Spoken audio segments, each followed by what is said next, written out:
ನೀವು ಎಂದಾದರೂ ನಾನು ಅದನ್ನು ನಾಳೆ ಮಾಡುತ್ತೇನೆ ಎಂದು ಹೇಳಿದ್ದೀರಾ? ಆದರೆ ನಾಳೆ ಎಂದಿಗೂ ಬರಲಿಲ್ಲವೇ?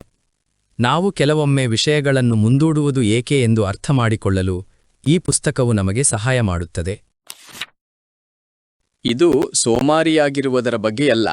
ನಾವು ಸ್ವಲ್ಪ ಭಯ, ಒತ್ತಡ, ಗೊಂದಲ ಅಥವಾ ಎಲ್ಲವೂ ಪರಿಪೂರ್ಣವಾಗಿರಬೇಕೆಂದು ಬಯಸುವುದರಿಂದ ನಾವು ವಿಷಯಗಳನ್ನು ವಿಳಂಬ ಮಾಡುತ್ತೇವೆ. ಒಂದು ಕೆಲಸವು ತುಂಬಾ ದೊಡ್ಡದಾಗಿ ಅಥವಾ ಅನಾನುಕೂಲಕರವಾಗಿ ಕಂಡಾಗ ನಮ್ಮ ಮನಸ್ಸು ನಾವು ಅದನ್ನು ನಂತರ ಮಾಡೋಣ ಎಂದು ಹೇಳುವ ಮೂಲಕ ಪರಿಹಾರವನ್ನು ಕಂಡುಕೊಳ್ಳಲು ಪ್ರಯತ್ನಿಸುತ್ತದೆ. ಹೀಗಾಗಿ ನಾನು ಅದನ್ನು ನಾಳೆ ಮಾಡುತ್ತೇನೆ ಹುಟ್ಟುತ್ತದೆ.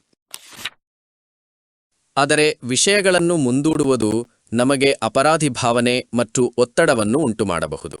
ಇದು ನಮ್ಮ ಬಗ್ಗೆ ನಮಗೆ ಅನುಮಾನವನ್ನುಂಟು ಮಾಡುತ್ತದೆ. ನಿಧಾನವಾಗಿ ನಮ್ಮ ಆತ್ಮವಿಶ್ವಾಸದ ಮೇಲೆ ಪರಿಣಾಮ ಬೀರುತ್ತದೆ. ನಾವು ಪ್ರತಿ ಬಾರಿ ವಿಳಂಬ ಮಾಡಿದಾಗ ನಮ್ಮನ್ನು ನಾವು ನಂಬಲು ಸಾಧ್ಯವಿಲ್ಲ ಎಂಬ ಸಂದೇಶವನ್ನು ನಮ್ಮ ಮನಸ್ಸು ಪಡೆಯುತ್ತದೆ. ಇದು ನಮ್ಮ ಶಾಲಾ ಕೆಲಸದಿಂದ ಹಿಡಿದು ನಮ್ಮ ಸ್ನೇಹದವರೆಗೆ ಎಲ್ಲವನ್ನೂ ಸ್ಪರ್ಶಿಸುತ್ತದೆ. ನಮ್ಮಲ್ಲಿ ಹಲವರು ಸೂಪರ್ ಸಿದ್ಧ ಅಥವಾ ಸ್ಫೂರ್ತಿ ಹೊಂದಿದ್ದೇವೆ ಎಂದು ಭಾವಿಸುವವರೆಗೆ ಕಾಯುತ್ತೇವೆ. ಆದರೆ ಊಹಿಸಿ, ಏನು? ಕಾರ್ಯಪ್ರವೃತ್ತರಾಗುವುದು ನಿಜವಾಗಿ ಪ್ರೇರಣೆಯನ್ನು ಸೃಷ್ಟಿಸುತ್ತದೆ. ಒಂದು ಸಣ್ಣ ಹೆಜ್ಜೆಯು ಭಯವನ್ನು ಚಿಕ್ಕದಾಗಿಸಬಹುದು ಮತ್ತು ನಾವು ಪ್ರಾರಂಭಿಸಲು ಸಹಾಯ ಮಾಡುತ್ತದೆ. ಒಮ್ಮೆ ನಾವು ಚಲಿಸಲು ಪ್ರಾರಂಭಿಸಿದರೆ ಶಕ್ತಿ ಮತ್ತು ಸ್ಪಷ್ಟ ಆಲೋಚನೆಗಳು ತಕ್ಷಣವೇ ಅನುಸರಿಸುತ್ತವೆ.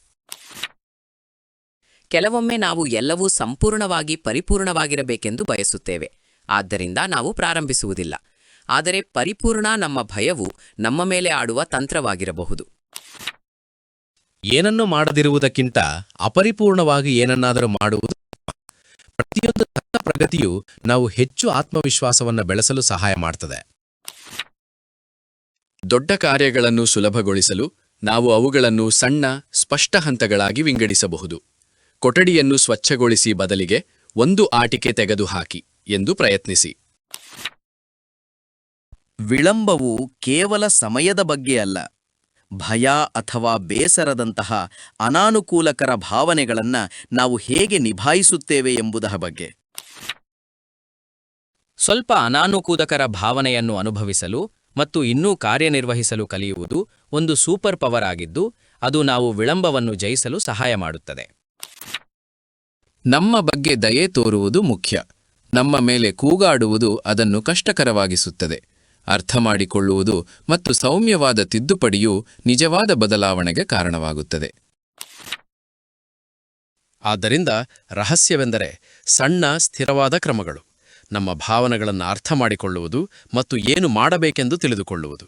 ಮತ್ತು ನೆನಪಿಡಿ, ಪ್ರಾರಂಭಿಸಲು ಉತ್ತಮ ಸಮಯವೆಂದರೆ ಈಗ, ನಾಳೆ ಅಲ್ಲ.